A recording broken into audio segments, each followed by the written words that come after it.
শুধু তোমার জন্য আমার নিজের শরীরটাকে যদি কেটে কেটে রক্তাক্ত করে দেই, আমি এতটুকুও ব্যথা পাবো না।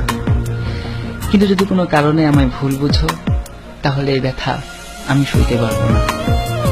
যার জন্য এই পৃথিবীটা সুন্দর দেখি, সেই পৃথিবীতে বেঁচে থাকার আর কোনো স্বাদ থাকবে না আমার। আমি বাঁচতে চাই, তোমাকে সাথে নিয়ে বাঁচতে চাই। তোমাকে ছাড়া আমি আমাকে ভাবলে তার একটি মাত্র পথ খোলা, সে শুধুই আমার মরণ। প্লিজ আমায় মরতে দিও না। I love you. যদি কখনো পাথর হয়ে যায়, আমায় একটু ছুঁয়ে দিও, জীবন ফিরে পাবো। যদি এই দেহে আর প্রাণ না থাকে, তাহলে আর কাছে আসিও না, দূর থেকেই দেখো। আমার আত্মা তোমায় খুঁজবে, যখন পাবে না হয়তো নীরব হয়ে শুধু কাঁদবে। কিন্তু যদি কাছে থাকো, তাহলে পাগলের মতো ছুটোছুটি করবে আমার আত্মা।